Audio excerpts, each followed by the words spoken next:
আমার মতো যারা চকোলেট কেক খেতে ভীষণ পছন্দ করো তাদের তো এই চকোলেট কেকের রেসিপিটা ডেফিনেটলি পছন্দ হবে, কারণ এটা এতটাই টেস্টি হয় যে যদি একবার তোমরা এটাকে বানিয়ে ফেলো বাইরের কেক খাওয়া ভুলে যাবে।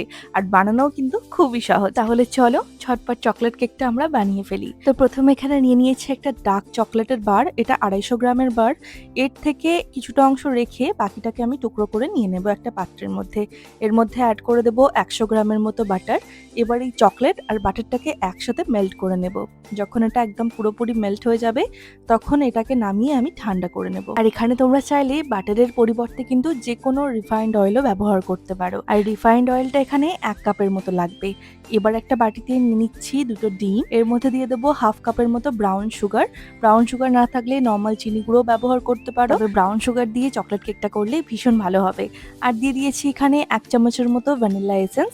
এবার এই সমস্ত কিছুকে আমি মিক্স করে নিচ্ছি একটা ইলেকট্রিক বিটারের সাহায্যে। ইলেকট্রিক বিটার না থাকলে তোমরা এটাকে হ্যান্ড বিটারের সাহায্য করতে পারো, শুধু সময় একটু বেশি লাগবে। তো এখানে আগে থেকে যে মেল্টেড ডার্ক চকলেট আর বাটারটা ছিল তার মধ্যে আমি ডিমের মিক্সচারটাকে দিয়ে দিলাম।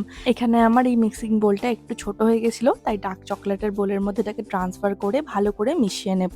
এই চকলেট কেকটা যদি তোমরা একবার এই প্রসেসে বানাও, আমার মনে হয় না যে তোমরা বাইরে কেক খাবে। এটা ভীষণ ভালো হয়, তার জন্য কিন্তু অবশ্যই একবার এই প্রসেসেই কেকটা বানিয়ে দেখো।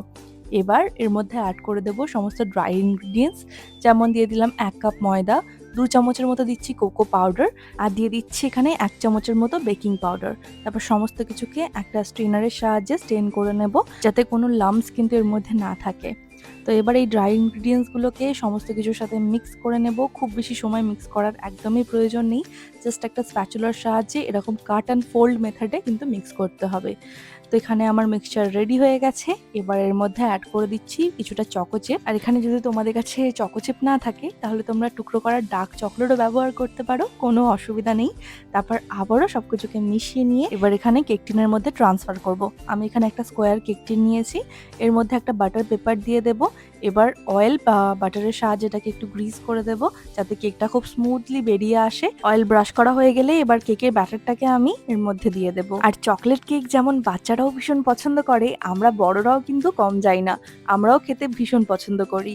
আর এইভাবেই চাইলে তোমরা বাড়িতে বানিয়ে বাচ্চাদেরকে স্কুলের টিফিনেও দিতে পারো। তো এবার কেক ব্যাটারের ওপর থেকে কিছুটা চকোচিপ দিয়ে দিচ্ছি, এতে কেকটা খেতে আরো বেশি মজাদার লাগবে। এবার কেকটাকে বেক করবো 1125 লিটার্স মার্বেল ওটিজি ওভেনে।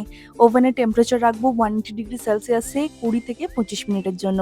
এর মধ্যেই আমাদের চকলেট কেক একদম রেডি হয়ে যাবে। আর এই ওটিজি ওভেনটার মধ্যে তোমরা যে কোনো ধরনের কেক, কুকিজ বা যে কোনো বেকড আইটেম কিন্তু খুব ইজিলি বানিয়ে নিতে পারবে।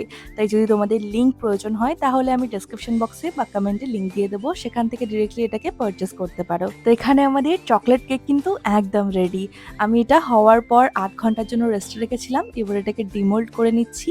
দেখতেই পাচ্ছ কেকটা কতটা স্পঞ্জি হয়েছে। তোমরাও কিন্তু এরকম বাড়িতে বানিয়ে ফেলতে পারো। একটা বাইট এটা মুখে দিলে জাস্ট মিলিয়ে যাবে, এতটাই ভালো হয় খেতে। তাই অবশ্যই রেসিপিটা একবার এইভাবে ফলো করে কিন্তু আমাকে জানিও যে তোমাদের কেমন লাগলো। যদি ভালো লেগে থাকে তাহলে এরকম আরো নিত্য নতুন রেসিপির জন্য রিয়াজ ফুড ডায়েরিকে সাবস্ক্রাইব করতে একদম ভুলে না। যদি ভিডিওটা আমার ফেসবুক বা ইনস্টাগ্রামে দেখে থাকো তাহলে সেখানেও একটু ফলো করে দিও। আজ তাহলে ভিডিওটা এখানেই শেষ করছি। দেখা হবে আবারও কাল নতুন রেসিপি নিয়ে। ততক্ষণ সবাই খুব ভালো থেকো। টাটা।